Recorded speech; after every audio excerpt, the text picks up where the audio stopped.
Carma Spence, author of Public Speaking Superpowers. And in this week's video tip, I'm going to share with you some not so creative and some creative ideas for remembering the next part of your speech. Now, there are some traditional ways for remembering the next points in your speech. One is to stand in front of a lectern or a podium and have your speech printed out and placed on a piece of paper in front of you. Another way that gives you a little bit more freedom to walk around the room is to use index cards. But I just recently heard of a very creative way to not only remember the next points in your speech, but also get your audience engaged. And I want to share that with you next. This guy told me about a tip that he heard where the speaker had basically organized his speech into about 6 different points.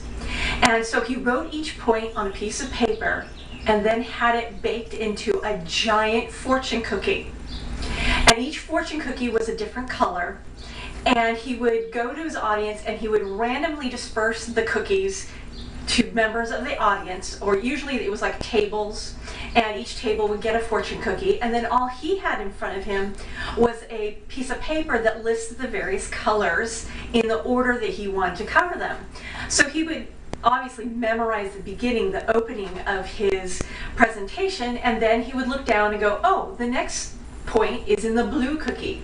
So he would ask the audience, who has the blue cookie? And someone would raise their hand. And he'd go, okay, why don't you open up your cookie and read to me what's on that sheet of paper? And so this was a really creative way to get not only to get the audience engaged in what you had to say, but it also helped keep him on track. And hearing that tip gave me my own idea. This idea might not be as tasty, but it's still just as fun. What you do is you get little boxes, and they can be decorative boxes like I have here, or they can be just ordinary white boxes that you wrap up and put a big bow on them. And then you distribute these little mini gifts to the various tables at your audience. And just like he said, each one would have, say, a different colored bow or different colored wrapping paper, just something that identifies them one from the other. And then you would have your little piece of paper that says blue bow, red bow, gold bow. And then when you get to that point in your speech, you say, who has a box with a golden bow? And then that person would raise their hand, and you go, okay, open your gift now.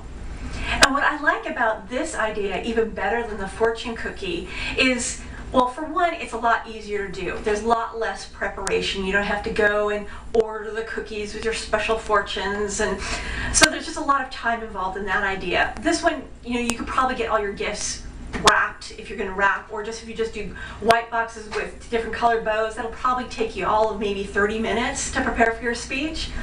But also there's just something about saying, who has the golden bow? Open up your gift and read to me the paper. And this gets the audience involved, engaged, but it also gets them a feeling like you're giving something of value to them. Because what you could also do is throw into the box along with a piece of paper, throw in some Hershey Kisses or little mini chocolates or something, so that the people at the table actually do get a gift, but you also get your cue. I hope you found this week's tip helpful. I know it was definitely a little outside of the box from what I normally do, but I was really excited about sharing it with you. If you have any questions about public speaking or want to share your own ideas and would like me to share them in the next video tip, just go ahead and ask your questions or submit your ideas using these instructions. Get your question about public speaking answered in a future video. You can post a comment on this blog post below. You can submit a video response to this or any video in this series, or you can leave me a voicemail message at 815-642-4092. And remember to mention your website so you can get some link love in return. This is Carma Spence, author of Public Speaking Superpowers, signing off. Bye.